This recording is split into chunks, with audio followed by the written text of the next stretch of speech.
Hello, listeners. Welcome back to another episode of the New Block Nerds podcast. I'm your host, Prince, with my homie, Duran, a.k.a. Medic Grizzly. Duran, how we doing today, bro? What's good, B? I'm doing good, man. How you doing? I'm doing well, man. I'm doing well. Solid. So, you really like inflicting pain on me. Absolutely. Why? You could have at least denied it. Oh, no, I can't. That's not me. So Duran texted me a couple days ago, and he's like, "Hey, I have an idea for the pod." And I'm like, "All right, hit me with it. No big deal." Top 5 favorite comic book movies of all time. Come on, you all right? You did that on purpose. Okay, so for those of y'all listening, Duran is in a Venom t-shirt, and he's drinking out of a Venom mug. Now, I'm gonna just tell you right now, Duran. I understand we're doing top 5 favorites, but if Venom is in your top 5, I don't know if you and I can ever be friends again. It's all good. You're my brother. It doesn't matter. So that's true. Friend. But nah, back in this whole comic thing is you can easily go all Marvel. You can do all DC. The Batman had a heritage. They got a nice little pedigree. Or you can do some off-the-wall type stuff and choose Hancock. I don't know. But choosing your 5, in particular your favorite 5, not the best for ratings or cash cows. This is your 5 that means something to you, that got you into comic books, and is undisputed champion in your eyes. But you have one honorable mention, though, because it was kind of hard. So I gave you a 6-man, somebody you put in the list. Kind of so go ahead, hard. Start off, young man. Go ahead, start. Kind of hard. Kind of hard, bro. This was such a hard list to make because it was. So I did the same kind of tactic that I use for our anime podcast, our favorite anime podcast. I jotted down like 12 to 15, just random off the top of my brain of just like some of my favorites. And I looked at this and I was just like, how in the hell am I supposed to narrow this down to just 5 or 6? Bro, we were talking before this, like off the rip, the Batman Dark Knight trilogy could be argued top 10. Right. That's what I'm saying. Off the rip. That could be 3 out of 5 right there. I wouldn't be mad at anyone who put that. Oh, yeah. Put all 3 of them. And for the fans to know, it would have been too difficult. This is only live action.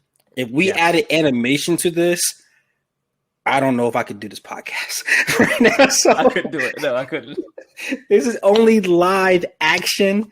So for our Red Hood lovers, freaking Joker, it's just we're not doing those just yet. Not yet. Yeah, not yet. So okay, I guess I'll start off with my honorable mention. Drum roll. This was very, very difficult for me. And again, this is just how I feel today. This could totally change tomorrow. Got you. My honorable mention is Avengers: Infinity War. You're giving me that look because you know deep down what that means. It broke my heart, but I'm going to give a little spoiler here. For my honorable mention, because you only allowed 1 this time, not 2 like you did with the anime podcast. I had the Knicks, the Batman. Like the Batman, like the most recent one, the Batman that you wrote, that you spoke and was on video saying that it could arguably be the best Batman ever made. That Batman is not in your top 5? Not even your honorable mention? I'm not proud about it. I'm not. I'll be honest. It's only been a month, bro. It's only been a month for the podcast. Look, I think ultimately when it came down to those 2, right, for which one was going to be 6-man and which one wasn't, mm-hmm. I gave the nod to Infinity War partially because of Thanos, but mostly because Infinity War is unlike any other comic book movie in that the villain just outright wins. Yes. He just wins.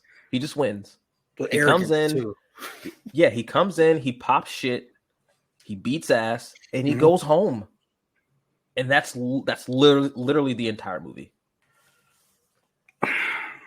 I can't get mad because like this list can go easily 15 deep. So I can't get mad. I'm surprised. I am surprised. Because I was expecting like 4 out of your top 5 being Batman. I ain't gonna lie. I was expecting that. I tried not to do that. I but tried you could not have to do that. Easily done I could have that. easily done that. I could have easily done that. Easily. Okay. Starting off with a little honorable mention. Gotcha. Yep. All right. Hit me with your honorable mention, and then we can start talking. So my honorable mention came down to these two that I guess they're not considered heroes in some people's eyes. They can be anti-heroes. And I feel that you have Deadpool, who literally like changed the makeup of, if there ever was a dream casting and someone to knock it out the park, they succeeded with that. It was amazing. Ryan Reynolds was made to be Deadpool. And then the one it was competing with for that honorable mention is Blade 2, Wesley Snipes. So, and wow, Blade 2 ended up being the winner. He's my honorable mention. Wow. I almost made Blade 2 number 5 for me because comic book in general, like I get a little heat from this, but Blade to me was what Black Panther was to a lot of other people. People love Black Panther because of what he represents, his honor, blah, blah, blah, blah, blah, blah. Me personally, I respect Don't you do that. Don't you do that. Don't you do that. Don't you do Take that. away Chadwick, and did y'all care about Black Panther? Be honest. Chadwick was an amazing actor. I did. Well, I'm saying most folks. Chadwick brought that character. I can say the same about Wesley Snipes. I get it. I can say the same thing for Blade 2. But Blade 2 for me was, I like thrillers. I like horror. And Blade 2 was the best of all the Blade movies there was. Like you had to put that on there. So for me, that's my honorable mention, Blade 2. That could be 5. Easy could be 5, but I'm going to make it, I'm very surprised you have Blade 2 that high. I mean, as much as I love that movie, as much as I think the Blade franchise gets so overlooked. Yeah. It's great. Don't get me wrong. Blade 2 is easily the best of the 3. Yes. I mean, I've got nothing bad to say about it. So we would not be having this conversation without Blade. So, and the way I love, I guess, the beast type movies and everything else, you had literally the combination. I'm arguing they could be top 3. You had a combination of Wesley having to be a daywalker.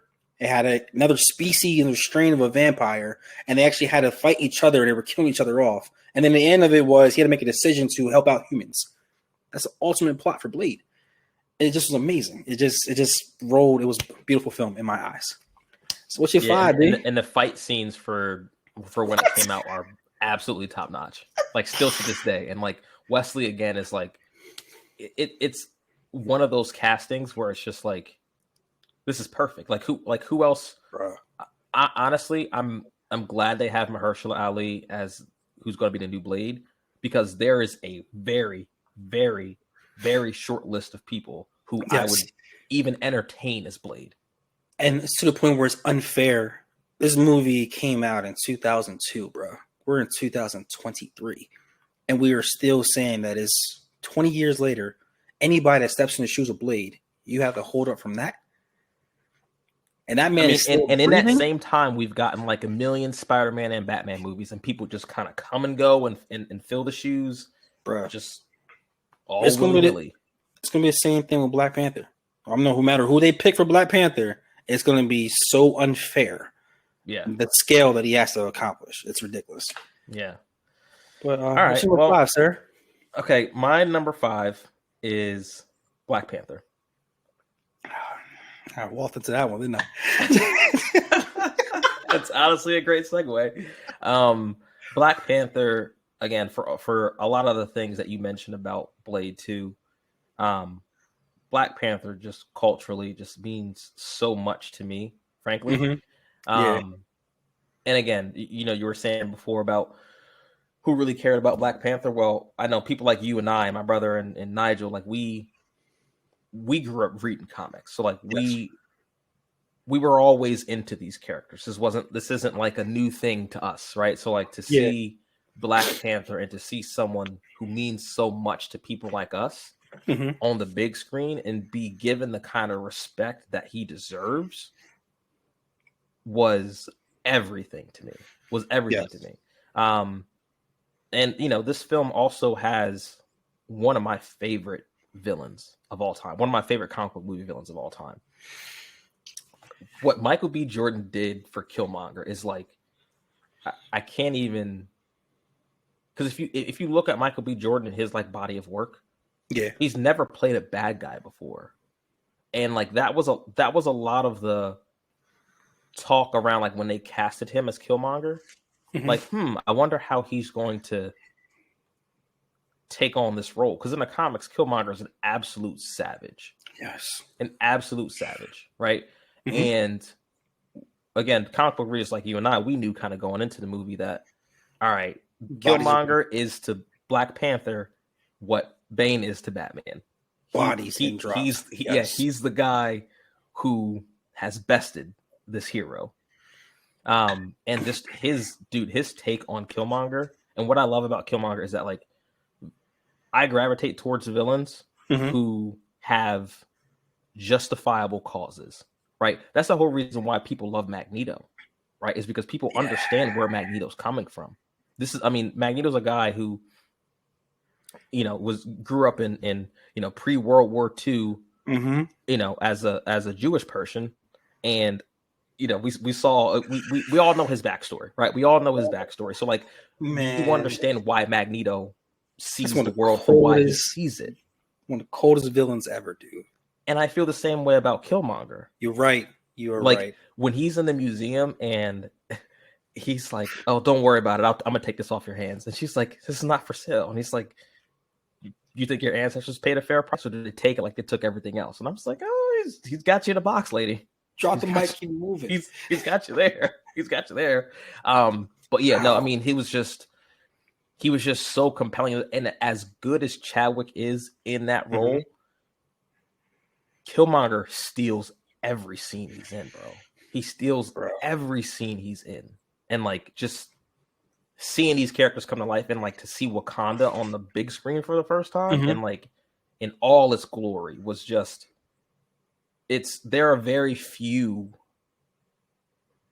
movie experiences I've had like in the theater that match this one. So it had to make my top 5. Had to. For the fans to know, I did not know his top 5. He did not know my top 5. So that was well played. Well played. And I can't even argue with it, even though everyone knows how I feel about Black Panther 2. Black Panther 1 was a very good movie. I can't even sit here and say anything bad about it. It was. Okay. So that is your number 5. That's my number 5. We are in the starting lineup, sir. So go ahead, give me. You want to go again? I don't even want to start my list. Why are we going to argue about this? I swear it's better. You know what? All right, listen. So my number 5. So I'm a little older, and I mean, so some movies play a little bit with me. So I think Daredevil was great. I'm joking. I'm so. I was going to say you're so trolling. Somewhere Nigel's going to listen to this and like his ears are going to perk up and he's going to realize, oh no, wait, no, he's fucking with me. Shout out to Nigel. Shout out Nigel. I had to get that one in. Oh man, how I would end the podcast if you ever put Daredevil on my top. The TV shows, yeah, but we're not talking about that right now. Oh man, but nah, my number 5 actually is Venom. It is legit. Yeah. There's no fucking way. I'm not lying. You see the cup? You see the shirt? You see the smile? Argue your case, sir. Here's my case, okay? Since we were little kids, Spider-Man movie came out. Cartoon show came out. Everyone loved Spider-Man. Everyone loved him. I don't care for the Good Hope. I never cared for those type of persons. So, Bane, Blade, Ghost Rider, Venom. Those are people that I feel that people deserve the punishment sometimes, and they give it out. So everyone's expecting for Spider-Man to take the baton and go. But of course, there's a contract dispute about who owns Spider-Man, right? So you have people like me who love Kraven the Hunter, although other characters of Spider-Man that we're never going to get really the way they should be because of how Disney is. And having the opportunity, apparently they are making a Kraven movie. but I know they're making it, but is it going to be what we want it to be? Right. No, That's what I mean by that. Yeah. So it's the monopoly of Disney. Disney has their parameters of what they want to do, how they want to do things. I'm not knocking Disney for that. I'm grateful for what they have done.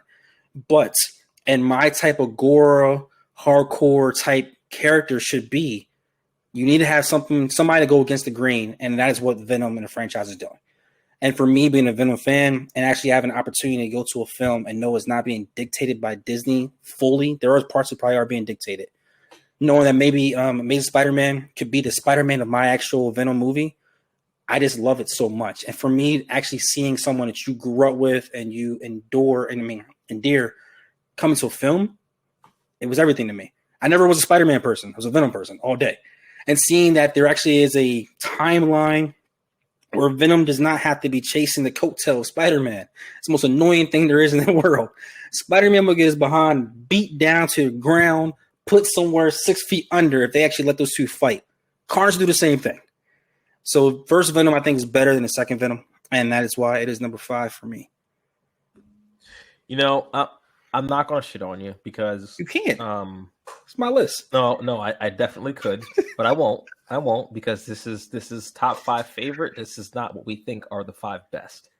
So I'll let that go. I'm gonna let it go. Thank you. I'm gonna let it go because deep down inside, I knew that you were not going to be able to put your bias aside for this podcast. I couldn't, bro. I couldn't do it. I know you couldn't. I put him 5. And that's okay. Look, it's your favorite. That's okay. But the typical Duran BS talking third person would be like, put him 1 or 2. That's like the ultimate troll that I typically. If you put it 1 to 2, then all of our listeners would know that this is an absolute. Yes. troll. So, but no, it's not. This is like how much, because I really want Agent Venom to come out. Agent Venom is my all-time favorite Venom. Anti-Venom. There's so much to the Venom lore that no one talks about. Space and the galactic whole planet. It just is what it is. Like there's a whole Venom verse. If you are comic enthusiasm, you just love it. You can actually go to a comic book store right now. You don't have to watch anything with Spider-Man.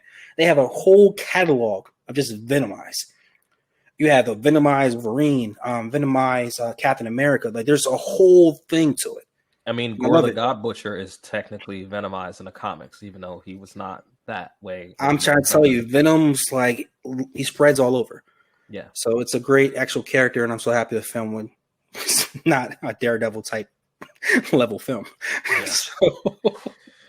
Yeah. Okay. Well, moving on. My number 4 is Captain America: Civil War. Get the freak out of here! Are you serious? I am dead serious. Does that mean Winter Soldier did not make your 5? Winter Soldier did not make my 5. No, it did not. Look, man, look. This list is hard to make, okay? Anybody out there who's like, oh, Winter Soldier should definitely make your top 5. Okay. You make a list and you post it. Right. All right. Because I guarantee you it's much harder than you think. Okay. I'm looking at like 15 comic book movies and every single one of them could be top 5. But they all can't be. We were talking about this earlier about like this is like naming a starting lineup of like all-time NBA players. Yes. Guess what? You're probably going to have the likes of one of either Shaq, Tim Duncan, Hakeem Olajuwon, Kareem, Bill Russell. One of them, several of them are coming off the bench. Which is like ludicrous when you try to think about it. And a couple of them probably don't even get out of their warm-ups. That's just the way starting 5s work. Sorry. Like, I love Giannis, but is Giannis even on the 10-man rotation? Giannis might not even travel with the team for away games. But he's that great. But he's that great. Yes. So that's the point I'm trying to make. Okay, I'm doing my best here. All right, I'm doing. I got you. Go ahead. Okay, so Captain America: Civil War. It's nothing like the comic. Okay, but I think what Disney is able to do with their comic book adaptions, they take elements from the book and then they tell their own fresh story. And I thought this was one of those movies where I watched and I was like, okay, I'm recognizing all these differences from the comics, but I'm okay with all these changes. Okay. I'm okay with all of these. I think it was definitely kind of a test run for like Infinity War Endgame, because they were like, how many of these people can we fit in a movie without making it a complete clusterfuck, right? Not only that, but we get introduced to so many characters that we haven't seen before that turn into their own franchises. Black Panther, which we just talked about. Spider-Man shows up, and this was all around the time where like Disney and Sony were trying to work out a deal to bring Spider-Man into the Civil War comic or the Civil War movie. And I think when it came out, like the MCU was really riding high, and we were at a point where we cared so much about these characters. And I will bring this up again. I've probably brought it up before, but I know you've heard me say this a million times. Watching that trailer for the first time, that has one of the best trailers you'll ever see in any movie. Yes. When Cap is like, "Hey Tony, I'm sorry. You know I wouldn't do this if I had any other choice, but he's my friend," and Tony just replies, "So was I." Like the emotions in this movie, like you understand where both of these characters are coming from, and you feel for both of them, right? But you're forced to pick a side. I remember like me and you talking about this, like, all right, whose side are you on? Like, are Team you Cap? It's always Team Cap, because Team fuck Cap. 12. That's how we live. Yeah, that's how it is.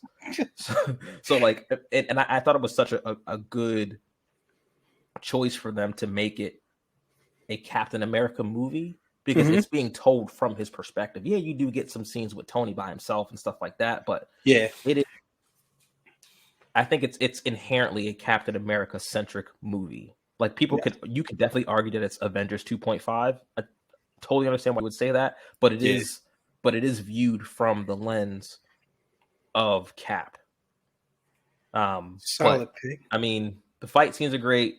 The dialogue's great. Like when we got introduced to Black Panther, I was just like, yes. Rooftop dude, like when they were rocking on the yes. When he was beating the ever loving dog shit out of Bucky. Bucky tried. Bucky tried. He tried. That's all you can do. That's all you can do is try. But yeah, that's my number 4. That's my number 4. So I'm sticking to it. Sue me. Ah man. Great pick. I can't even. That's a great freaking pick. Off subject, real quick. Who had the best trilogy of all time in comic book history? Is a podcast we may have to do, because you just added to the case that Captain America could possibly be in the running for the best trilogy. I think he definitely is in the running, but without getting too deep into it, I would say if you're looking at, obviously the other great trilogy that we're going to allude to is the Dark Knight trilogy, right? Yeah, I think the biggest knock against the Captain America trilogy, and this is not a shot at the movie because it's still a very good movie, Captain America: First Avenger, of those 6 movies, easily the worst of the 6. I don't know. Batman Begins might. I don't know. I think you're smoking crack. No, we'll talk about it. But we can debate about this. A 3. That's actually. It might be one of those things where, like, you know how you have like a 1 star and then the other one's a 2 star, but the other ones are 5. And the person has like 4s and 3s. Like, it's the mathematics might add up to be more on Cap side. Right. Yeah. So we'd have to see what those points like. Because 2-3 was legendary. 2-3 was legendary. But anyway, yes. So number 4 for me. It's funny you mentioned about how having multiple people on one scene, one movie set, and everyone getting their share of time. X-Men: Days of Future Past is number 4 for me. I knew you were going to put X-Men in your top 5. Yes, I knew it. Okay, so hear me out for people who already turned the podcast off after hearing me say this. I'm not drunk, okay? I'm not drunk. He's like, this man said Blade 2, Venom, and then goes to X-Men: Days of Future Past. Get out of here, guys! If y'all are still with us, you understand by now I told you guys from an early episode. This is who the I'm not trolling though. I'm not trolling He's because not trolling. X-Men. He means it. He believes. I this actually shit. really legitimately mean this, and I have like Okay, purpose I'm sorry. behind Continue. it. No, you're good. If people would actually go back and watch these films, and they'll understand where I'm coming from in my perspective. You have the Machine and Disney. Got you. Then you had a gap where there was nothing. You had nothing. And X-Men was carrying that torch. Blade lit that torch. X-Men was trying to run with it. You have the Spider-Man's sprinkle in there. But Days of Future Past was a perfect blend. You want to talk about how you love Black Panther and how you love Killmonger. Magneto is that guy. Magneto is arguably probably the most intriguing, intelligent. He might be top freaking villain no one talks about, underrated, but like top class villain there is in comic book history. Movies and comics in general, he's just that guy. Oh, agreed. It's like from what suit you want him in? You want him in a white suit also? Like there's a comic book X-Men versus Avengers when he goes ham. Like it's amazing what this man is possibly able to do. We already talked about his background and all the struggle he went through. And then seeing that you can relate to his mission and his meaning. And then you're telling me I got a movie where I have two of them? You tell me I have a movie where I have every X-Men you possibly can imagine on one, and they have to come together because the future is so messed up and so bland, like some Terminator type stuff, that you got to send Logan's memories back to your younger self to try to convince Professor Xavier when they were in two different age brackets and two different mindsets. Bruh. X-Men First Class is underrated movie as well. Great casting. Great casting.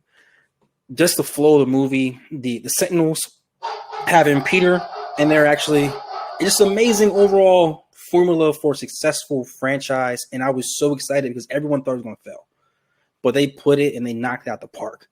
I would love that type of movie right there. Reminding me as a childhood how X-Men was just everything. Like when the beat drops, you're like, oh, I'm locked in. I'm ready to watch anything that comes with X-Men. Sort of future movies in Marvel. Go back and watch that movie. And I guarantee you guys can build a dynasty on top of what you already have. I've got no arguments about it. It's not in my top 5, but yeah, Days of Future Past I feel like is a very underrated comic book movie, especially if you have any knowledge of like the comic. Like I knew it was going to be dark, but man, did they get some of our favorite characters the fuck out of there early, bro. Contract's over. Goodbye. Yeah. Also, too, something we talked about earlier, Days of Future Past was really the first multiverse crack at a multiverse and time travel and how going back in time can affect the future. And all of them, yes. So you want to talk about, think about the films I said. I said doing your own franchise in Venom, away from the big giant monopoly. Blade was a starting point. X-Men Days of Future Past is what everyone loves. It was better in Doctor Strange. It was better than Doctor Strange. And their attempt to try to do a multiverse. Yes, way better. I would agree with you there. And this movie came out in 2014. Yeah, I would agree with you there. I would take Days of Future Past over Multiverse of Madness. That's all I'm gonna say. Any day of the week. Yeah. That's you know what? If you give me, can I keep the 7 minutes of Wanda going ape shit though? Can I keep that? Yeah, you gotta keep that. That's like inside the logbook, like why you don't mess with her. And there's a like little preview. Yeah. That's fast forward. You go on a block, you see that color, you see her. Yeah, I'm good. Yeah, turn the corner. Turn the corner. But think about that. Even that right there, who were Professor Xavier? That goes back to the X-Men and lineage. Like it goes back to the heritage. Like you gotta pay homage to those type of movies. It's amazing.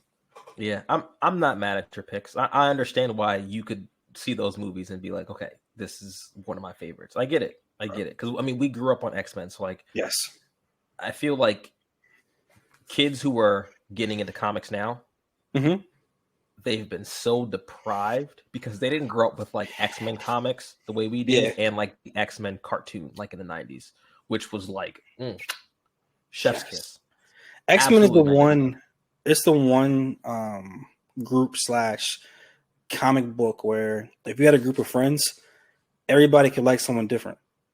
And everybody's like rocking for that character. Yep. You got some people say, yo, I like Juggernaut.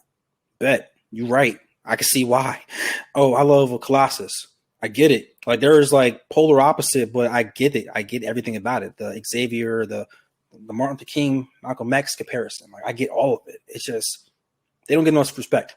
No, they don't. They don't. Please, when you bring X-Men back out, make it a TV show first. Let the fans enjoy and soak up what the X-Men are before you put them on a big screen. Yeah, and I don't want to get too off track, but I do wonder how they're going to bring X-Men in because, like, to your point, there's so many characters. You could do an X-Men universe all on its own, and it never touch anything else, and it could be great. But Jean Grey, yeah, I mean, we're not going to get into it. But before we move on, speaking of people liking different X-Men characters, who was your favorite growing up? Just out of curiosity. Of X-Men? Mm-hmm. That was a tie. Because technically, I actually had Beast was my favorite for a while. Oh, because, that's right. You did. Beast because of science and also like, you know me, we're nerds. New Fight Nerds podcast. I love people that can articulate because I struggle with that. And then on top of that, still had the Beast side in you that like, yo, I'll yoke you up in a heartbeat. Yeah, don't get it twisted. He's like a polite, I'm a polite dude. I'll make sure I open the door for you, but at the same time, I can throw you out this door. That's my guy. Yeah. And then Wolverine had savage moments. When they went to the Old Man Logan saga, that made me respect, like, yo, that's what I want to be when I'm an old man. Cigar, drinking, leave me alone. I'm in the woods, but I'm going to put pause on you if I have to. I'm sorry. When you were a kid, you looked up. I wasn't a kid. That's like an older teenage age. Like I was like going through the progression. Stop it. I knew you were going with that. Stop it. I think our listeners are starting to realize why you are the way that you are. You know, that's quite the role model. Oh, who was your favorite? Gambit? My favorite was Gambit. Yeah, I figured that. Yeah, I figured that one. He's just so cool, man. Like he's the James Bond of X-Men. Over Iceman? Yeah. I think my brother's favorite character was Iceman. He was really into like characters with like ice powers and stuff. Yeah. Don't do that. See, he's gonna listen to this and you're gonna have to deal with him, not me. All right. But you can make Magneto too. Like Magneto could obviously be your favorite too. Magneto, it's almost too obvious to pick Magneto. You know what I mean? Now, like someone other than like the big heavy hitters. You know what I mean? What's crazy is before we move on, is I always found it funny that Cyclops was the leader. Nobody cared because Scott gets no respect, bro. He gets no respect. He gets no respect. You know who he is, honestly? Nigel. Oh my God! Wow, I fucked up. Wow, what did Nigel do to you? He did nothing to you. Everybody getting strays today. Everybody getting them. Okay, go ahead. No, honestly though, Cyclops is like Leonardo from Ninja Turtles. Oh, yeah, he's technically the leader, but everybody likes Raph. Yeah, like his swords. That's pretty much it. You know, I get it. I mean, like no one really wants to follow Leo.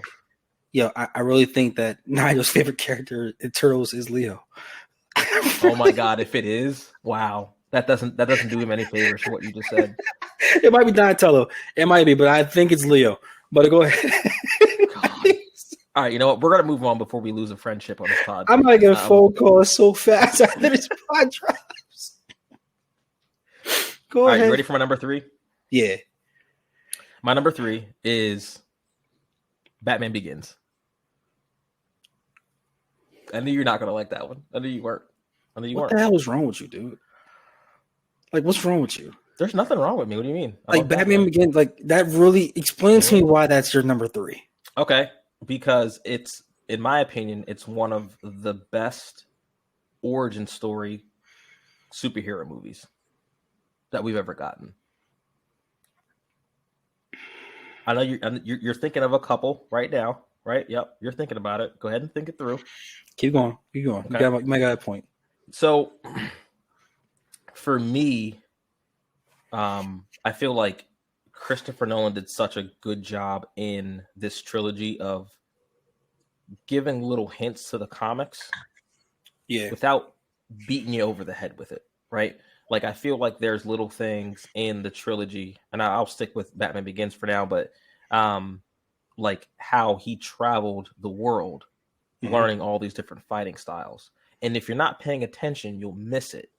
Yeah, when he gets to Ra's al Ghul's house at the top of that mountain at the beginning, and he starts fighting Ra's al Ghul, he's switching different fighting styles, and Mhm. Ra's al Ghul was calling them out: Tiger, Panther. So he had already gone throughout a lot of the world to learn a lot of different fighting styles before he got to Ra's al Ghul. True. Ra's al Ghul was only the person who completed his training, but Bruce could Yeah. already fight by the time he got to Ra's al Ghul, right? And I feel like that's something that gets overlooked in a lot of Batman movies. Is Mhm.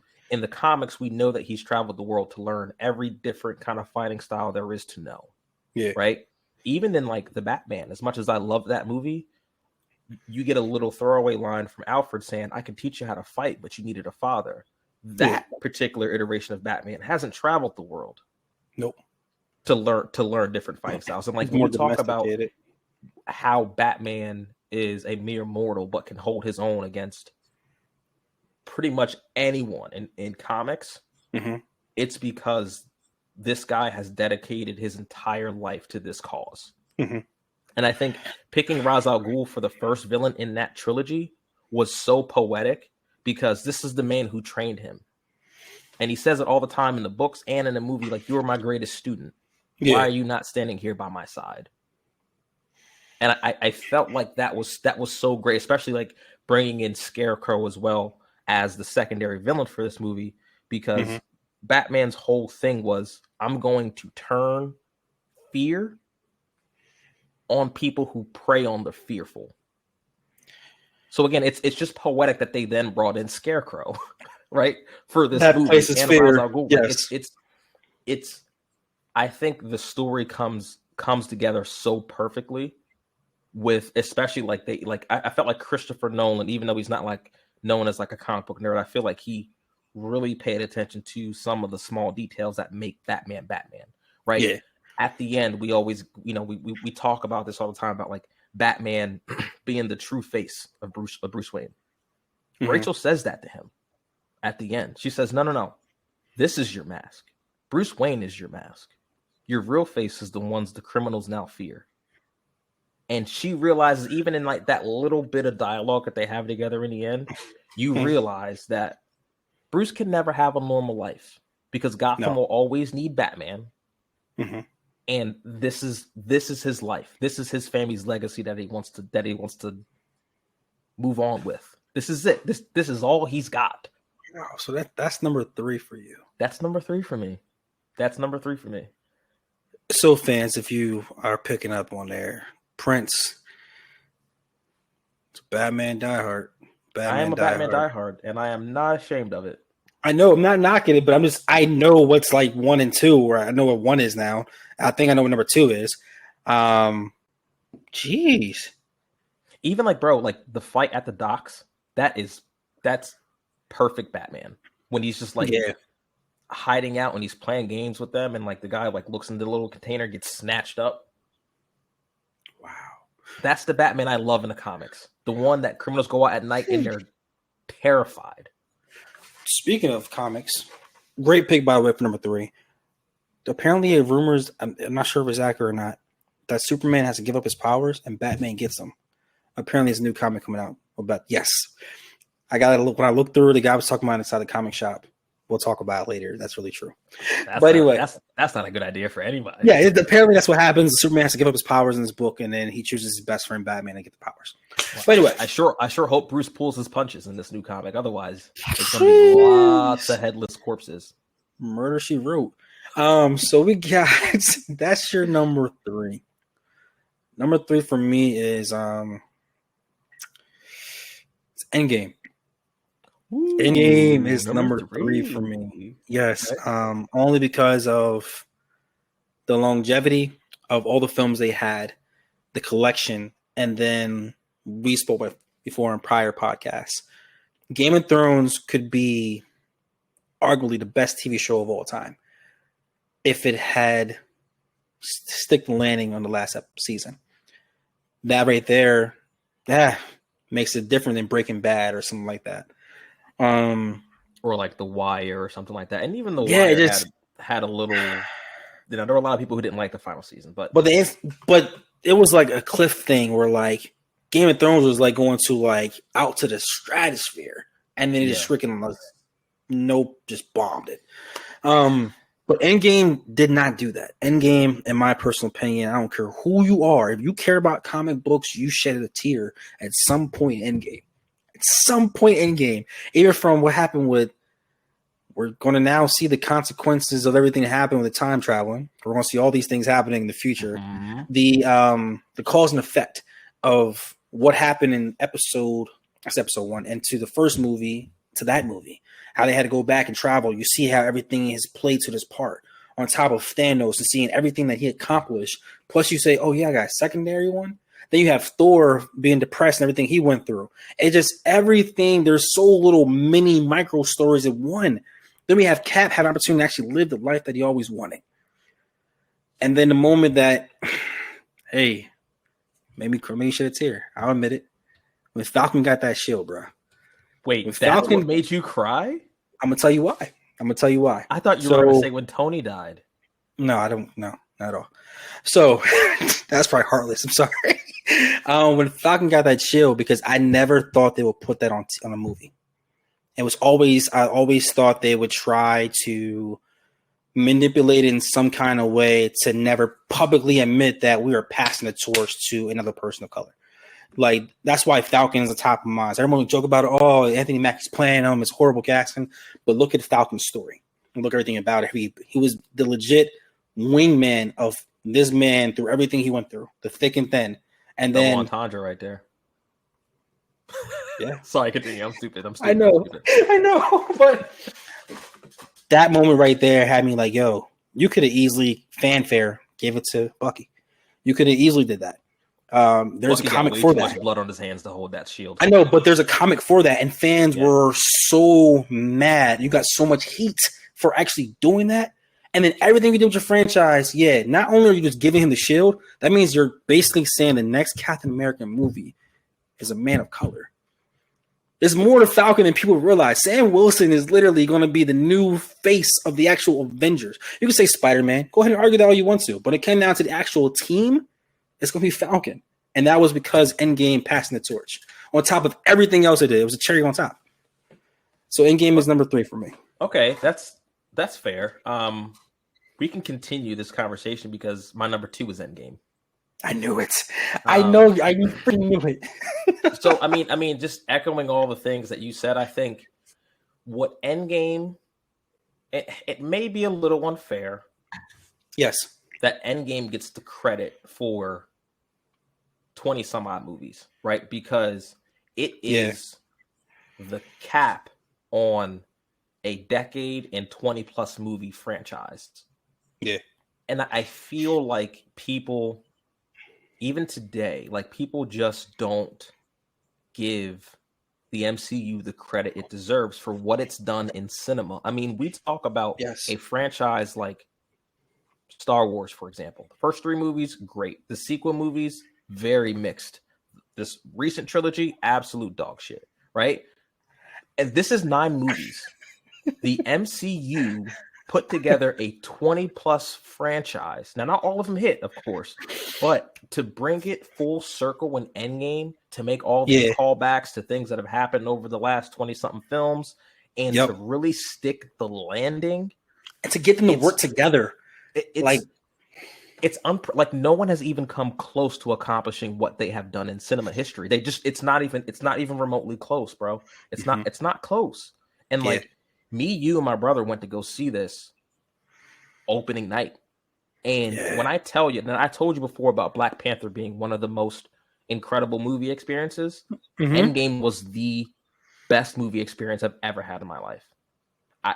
Bro, there were so many moments in that movie where you, me, and my brother are looking at each other, and then we look at the screen and we're just screaming at the top of our lungs. Talk that moment. I know you're going to say. That moment, there's a couple moments in the final fight scene when Cap picks up the hammer for the first time. Madness in the theater. Madness. When Black Panther walks through the portal. Yes. Madness. And lastly, right before, after everyone comes back together. Yeah. When Cap calls the hammer back to him and says Avengers, and for the first time we hear him say Avengers Assemble. bro, I could feel the ground shake in the theater. That's how loud people were. It was legit. I can't even sit there and lie. Like, far as like movie experiences, that was definitely top 2 for me. That might be one. That was definitely because it's everything, like all the blood, sweat, and tears. It actually paid off. Mm-hmm. Like, not saying extra blood, sweat, and tears to it, but like that was the first film I can really remember that I'm going to get an ending. And then I walked down. And I was like, "Yo, I'm mad that it ended." Yeah, but damn, it was so good. It was so good. Damn, it was freaking so good. sad. So freaking good. Yeah, that was a lot because there was a lot of emotion driven into it. Like, even like the small part of Thor gets a lot of grief about that, but saying how he wishes he would have cut off his head, should have aimed for the head. He's legit depressed about it, bro. Like even like when Wanda lost, like there's a whole TV show after Wanda when how Vision got bodied, showing like everything that's going on. How the Loki thing, Thor went through some trauma. Oh my gosh, that is legit. That's a solid number 2. Solid number 2. Yeah, I mean I feel like if you're making a top 5 comic book movie of all time list, I feel like Endgame has to be in it. It has to be. It has to be. That's the first one we got that's there. I mean, it's the culmination of the, not even arguably, of definitively the greatest comic book movie run ever. It's the culmination of it. How can it not be one of the best? Yeah, it's wow. I don't know. If you guys think we're crazy for putting Endgame in our top 5, please let us know. But I'm going to tell you, you're insane. I think that's the only movie. If I know your number 1 is, that's the only movie that we have that's the same. Which is insane if you think about it. I mean, I don't. I know your number 1 is, and the answer is no. I don't have my top 5, nor would it be honorable mention. No. But by the way, you're going to piss off Nigel because you just said all Star Wars movies besides the top 3 were trash. He loves Star Wars. For the record, I think Star Trek is better than any Star Wars franchise, and I will argue with that too. I have no hair, but until I have a gray beard, Star Trek is better. I will not get in between the fans. That's what it is. But good. I'll let you find number that 2. By yourself. Number 2 for me is Dark Knight Rises. Fix your face. Fix your face. Fix your face. Yes, is number 2 for me. And the reason why it's number 2 for me is because you mentioned how villains winning. It's one of the few movies that when you go into there, from opening scene and the actual plane to how it concludes, there was a back and forth seesaw. There was every single time, as far as like the emotional tug of war, the political things in the background, the mind games, to breaking the bat, to this day, everyone still mocks his voice. Bane's voice, everyone still does that. It captivates everything I love about comic book films and that gritty type atmosphere. Mr. Scarecrow. Scarecrow pops in there as a judge. Yes. When they had to make him walk out there in the ice. Like, you beat Batman. You beat him. Who else can say that? Who else can literally say that? Not a lot of people. And also, that's what I mean. To your point about like people making fun of Bane's voice, you guys make fun of it because you're not in the room with him when he's talking. Bro. If you're just walking home from work one day and you hear, "Oh, you think darkness is your ally," there's zero chance you're ever wearing those pants again because you're going to ruin them. I'm just saying that movie right there is the best Batman film for me. We argued before about The Batman or Dark Knight Rises. I know you have a different one in mind for yourself, but Dark Knight Rises is just an incredible film. It also goes to tell you that DC, what the hell are you doing? What the hell are you doing? You literally have a golden mine and films in your library that you can recreate, get homework notes from. You guys are fucking up. But anyway. Yeah. We talked about this, about trying to make this list. Yeah. And it's not that I don't like Dark Knight Rises. I actually love that movie. Not just as much, obviously, as the other two in the franchise, in the trilogy. But I could have easily made a case why all three of them should be in my top 5. Yes, you could. You really could. And like, I didn't want to do it overload. I was like, could I have put all Batman in there? Really could have. Yeah. Could I put all Avengers in there if I wanted to? Yes. Could I put more X-Men in there? Possibly. I don't know. But I wanted to do, if I had to pick one, what would that be? And then go from there. Because I'm guessing your next one is going to be the best Joker of all time in some people's mind. Maybe Jack Nicholson, but you have a case for somebody else. Who is your number one, my friend? No surprise. My number one is The Dark Knight. I think that was coming. I think the second it came out, it was the best comic book movie ever made, and it has held that title ever since. Now, maybe some of that might be bias. I understand. Mm-hmm. But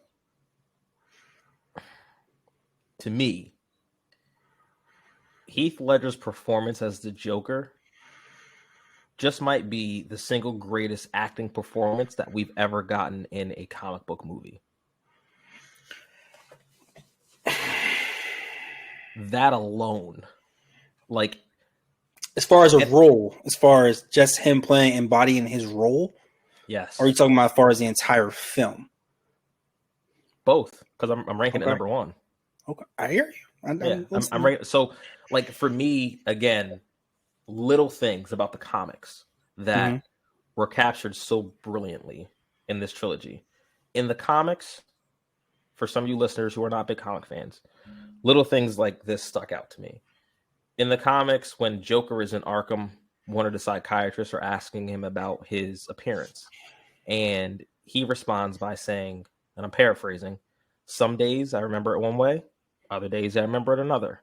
If I'm going to have a history, I prefer it to be multiple choice. Mm-hmm.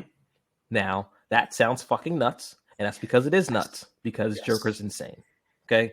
But like, that little tidbit is echoed in, you want to know how I got these scars? And he tells a different story every single time. And every single time you think he's telling the truth. Like, that's insane to me. I get it. I can't argue with you. I can't argue with you. And like, really, like, about like we know this like eternal conflict that Batman and Joker have. And it's really put on the forefront, both in the interrogation scene, which is one of the greatest comic book scenes ever, when Joker's kind of just like giving game to Batman about like, while you're trying to save these people, when I'll show you, like, when shit hits the fan, watch what they do to each other. They're just as fucked up as you and I are. And Batman confronts him, and he's just like, well, why do you want to kill me? And Joker's just like, no, like, dude, this is fun to me. I love doing this. I love doing this. And they are perfect opposites. Just like you said at the end, this is what happens when an immovable or unstoppable object meets an immovable force. Like, we are destined to do this together forever. You won't kill me because you have some code that you want to just hold on to, and I won't kill you because you're the only person who makes me have this much fun. Which is fucked up. Which is so fucked up. Right, but that is the essence of like the Joker Batman dilemma. It's just like, yo, they are intertwined forever together. Yeah, definitely. And I felt like The Dark Knight, that's like one of the best iterations of that relationship. So I'm gonna stop talking now because I could talk about Dark Knight all day long. No, it's great. It's great because that's your number one. So I'll make sure I got this right. So we got on this list in no particular order. We got Blade 2. We got Infinity War. We got Venom. We have Future Past. We have Endgame. We have Dark Knight Rises. We have Black Panther. The Dark Knight. We have Batman Begins. This list is crazy. This list is crazy. Black Panther. This list is insane right now. Huh? Civil War. And we didn't even I'm very interested to see what your number one is going to be now. Out of all those, So I remember I said that Endgame was like number 2 theater experience for me. Mm-hmm. This one's number 1 for me. Number 1 is Logan. Logan Okay. is the number one movie for me. First of all, it brought out the essence of Wolverine. It brought it out. Like you saw right from like, man, Xavier's inside of like a giant metal type steel way to block his brain waves from getting everybody, and he's out there and getting the job. And also, you see that he's supposed to be immortal, but also you see that he's actually getting old. You see him actually needing reading glasses. You see that the wounds are not healing as fast. How he has his limo and how he sliced the arm off with the shotgun, right to the jaw. There's everything about this. He's still trying to protect the limo because he had to do some more work to raise money to go out to sea so Xavier doesn't hurt anybody else. Still caring for that guy that literally crushed the entire mutant race. And then you have his DNA, who's always being messed with, always from the original Logan to how it became Wolverine to now post-life X-23. We talk about films and Endgame, how it shows a basically a mirror of showing the reflection of how the growth of the Avengers were, the individual movies, the saga, to ending in Endgame. We saw X-Men when no one cared about superhero movies. And we saw this one particular guy, Jackman, played well. He was the main focus. Yeah. No matter how good X-Men movie was, how terrible X-Men movie was, he was the one consistent person. Yeah. And that is the reason why I glorify him and I glorify Logan, because that was a top-notch film. And when he passed away at the end and how they did that, bro, I thought like, yo, we're going to get away. We cool. Nah. It had me like, yo, what? That's not supposed to happen in a film? What? You go through all this and then you do this to me? Honestly, bro, you know what fucked me up the most about that death scene? When X-23 walks up to him and she's like, shaking him, Daddy. And I was just like, oh, damn, here come the tears. When Xavier was like, you know who she is. These things, and like everyone was right there for him trying to say, no, don't do this, don't do that, trying to make her not follow the footsteps that he did the entire film. Even when he went to go pick him up and her caretaker was gone. Like that was like, damn, this little girl's out here, my seed, I gotta protect. Same time, I gotta protect my history and Xavier. Xavier not remembering what he did. And then we go to the whole scene when the Terminator X Wolverine's coming through. It just, everything about this film was a masterpiece in my eyes. If you have not seen Logan, and knowing that the anticipation for Logan wasn't like the Avengers or the Endgame. So for it to hit it the way it did, and for if Hugh Jackman never did another X-Men movie, which I hope he does, I'm okay with it. I'm okay with the franchise. I'm okay with how things are. Yeah, and I think, look, we had a couple cracks at like an Wolverine-centric movie. Neither one of them hit the way they were supposed to. So when they announced that they were doing Logan, again, comic book nerds like you and I were like, oh, Old Man Logan comic. Awesome, let's do it. But, we also understand that they can't adapt everything. But again, another one of those movies where it's like, they didn't do the movie like the comic, but the changes they made sense, and it was great. I mean, the execution was absolutely amazing. Like, to your point about like, we got a real Wolverine. Like, we got a Wolverine that, like, the way that he fights when he just like goes berserk and he's just running through bullets and is just fighting like an absolute animal. Like, I feel like we don't get a whole lot of that in some of the other X-Men films because they're like PG-13. But like, if you walk through a scene where Logan has been, there's gonna be blood everywhere. I mean, the guy's fighting with 6 indestructible knives, essentially. There's not gonna not be any blood. you know, you see that, and then on top of that, you seen they humanize them, and that is a part to me. Like, if you look at my list, like I said, I'm not a hero guy, a villain guy. I'm in between. So what is Logan? What really is he? He's Wolverine, but when he's Logan, he's pretty much in between everything. Even when he's like so wounded and he's driving and then he's passing out. Actually, X-23 in a whip, like, I got it. Go sit down. Like, that just shows you his age and show you how much that's like in metaphor of him carrying the X-Men franchise. on his back. Now I would love to see him and Deadpool cross paths. That would be freaking fun. Well, they are. He's going to be in the next Deadpool movie. I just till I see it, I don't believe it. Until I see it, I don't believe it. Like there's just some things because in Marvel, the whole contract stuff, you never know what's really going to happen. X-Men is one of those things where it's like they're dangling the carrot. Like I want it so bad. Well, no, they own them now.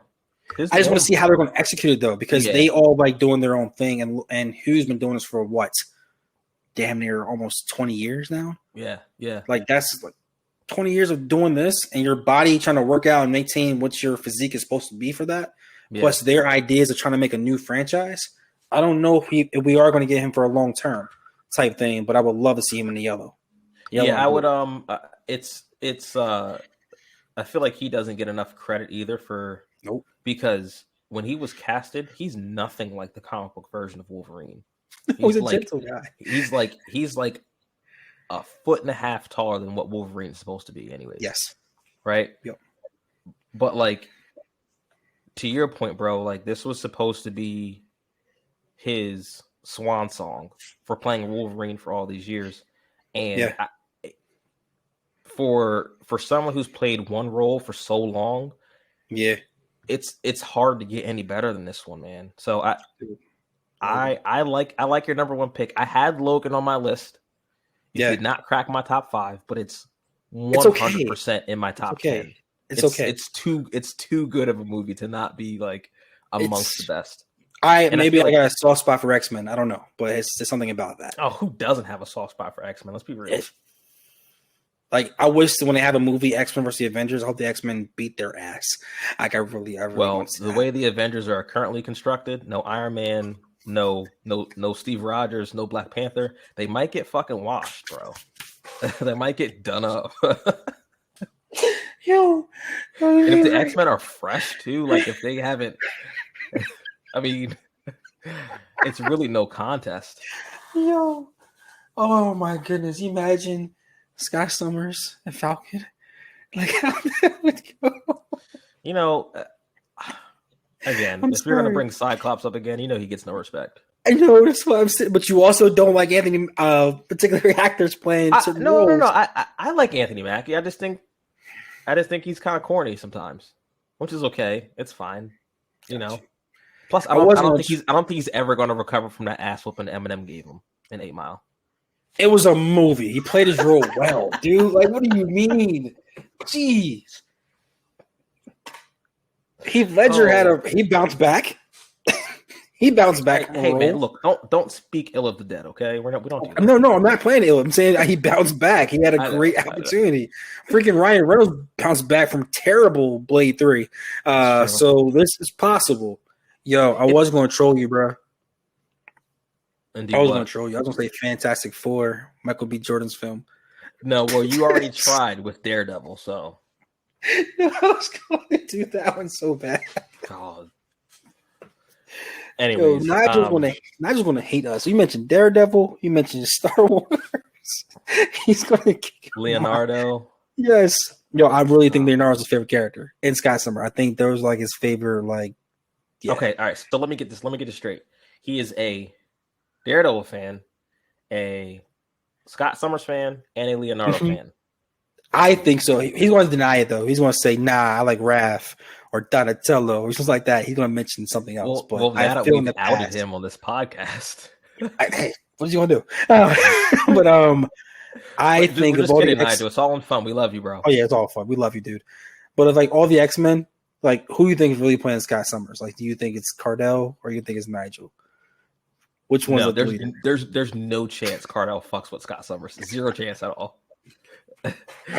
Zero chance. We should ask them. We should just put in a group chat like, who's your? They're gonna say me. They're gonna say me to be a jerk. But like between we had a vote, I'm like a blind vote on who you think each person should be in the group of X-Men. Who is Cardell playing in X-Men? What, Sabretooth?